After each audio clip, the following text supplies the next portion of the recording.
ముందుకెళ్తుంది. మనం ఎన్నో రోజులు మనం ఆలోచనలో ఉన్నాం. మనకందరికీ ఎమ్మెల్యే అభ్యర్థులు ఉన్నారు, కానీ మనకి ఎంపీ అభ్యర్థి ఎవరు లేరు.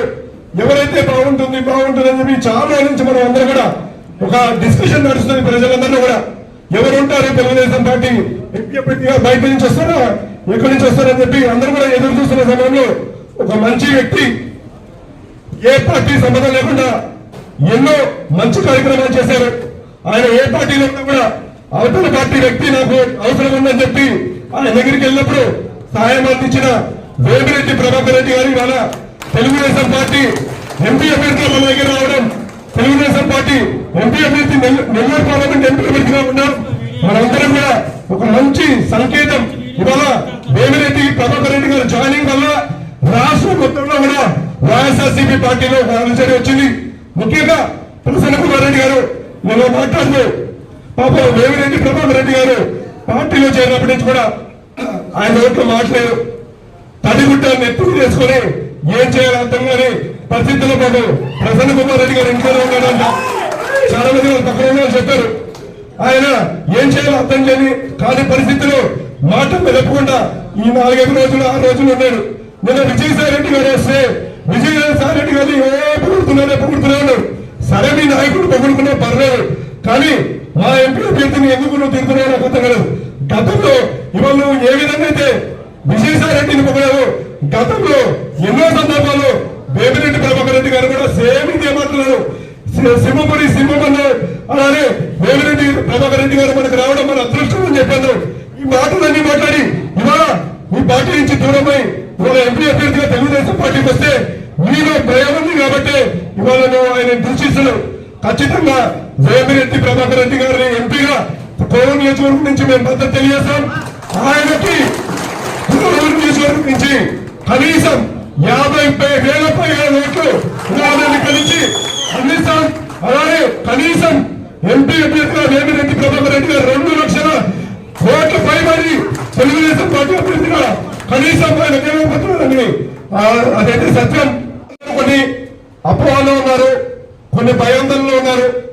కొత్త వాళ్ళు పార్టీలో వచ్చి చెప్తున్నారు మేము పాత వాళ్ళం ఏమవుతాము, మేము వాళ్ళందరూ ముసుగులు వెళ్ళిపోతామేమో.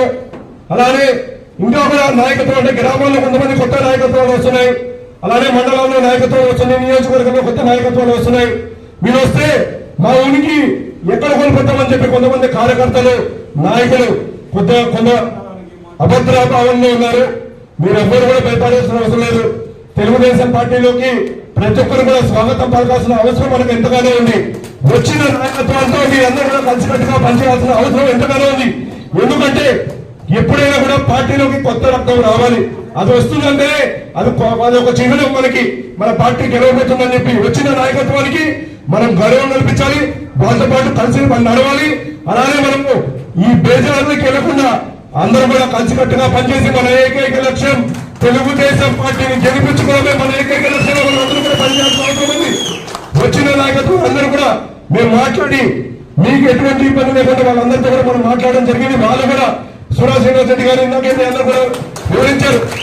మేము మీ అందరితో కూడా కలిసికట్టుగా పనిచేస్తాము, మేము మీ మీద పెత్తనం చేయడానికి రాలేదు, మీతో పాటు కలిసికట్టుగా పనిచేసి బుచ్చిరెడ్డి పాలనలో కనీసం 12,000 నుంచి 15,000 రూపాయలు 15,000 ఓట్ల మెజార్టీని తెలుగుదేశం పార్టీకి సాధిస్తామని చెప్పి అదే చెప్పారు.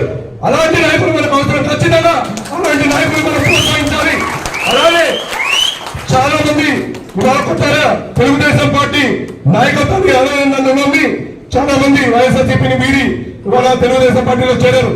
పార్టీలో చేరిన నందన్నకి, సుధాకర్ అన్నకి, అలానే హరిరెడ్డి గారికి, అలానే రాఘవరెడ్డి గారికి, అలానే సురేష్ రెడ్డి గారికి, ప్రతూషకి, అలానే ధనలక్ష్మకి, ఇంకా మనతో పాటు చాలా మంది గ్రామస్థాయిలో కూడా చాలా మంది చేరారు. అందరికీ మంచి స్థానం మన తెలుగుదేశం పార్టీలో ఖచ్చితంగా కల్పిస్తాం. అలానే తెలుగుదేశం పార్టీ అందరూ కార్యకర్తలు నాయకులు నేను ఒకటే కోరుకుంటారు, మీరందరూ కూడా కలిసికట్టుగా వచ్చిన ప్రతి ఒక్కరితో కూడా మీరందరూ కలిసికట్టుగా పనిచేయాలి. మన లక్ష్యం కేవలం తెలుగుదేశం పార్టీ జెండా ఎగిరేద్దాం. తర్వాత మీకు ఎటువంటి సమస్య వచ్చినా నేను మీకు అందరికీ అండగా ఉంటాం. కేవలం ఇప్పుడే కాదు, అపోజిషన్ ఉన్నప్పుడు ఉంటాం, రేపు అధికారులు వచ్చినా కూడా ఇవాళ ఏ విధంగా అయితే మీకు అందుబాటులో ఉండి మీకు ఎప్పుడు కూడా మా డోర్స్ ఎప్పుడు షట్టర్ క్లోజ్ అవ్వదు, మాకు ఎవరు సెక్యూరిటీ గార్డ్స్ ఉండవు, అలానే మిమ్మల్ని ఎవరు అడ్డుకునే వాళ్ళు ఎవరు ఉన్నారు. మీ అర్ధరాత్రి కావాలన్నా మీరందరూ కూడా మా గడపకి రావడానికి మీ అందరూ కూడా స్వేచ్ఛ ఉంది, రావచ్చు కూడా. ఆ అవసరం రాని ఇక్కడ మండల నాయకత్వం కానీ అవసరం పడితే ఖచ్చితంగా మీకోసం నేను ఉంటానని చెప్పి ఈ రోజు మీకు భరోసా కల్పిస్తున్నాను.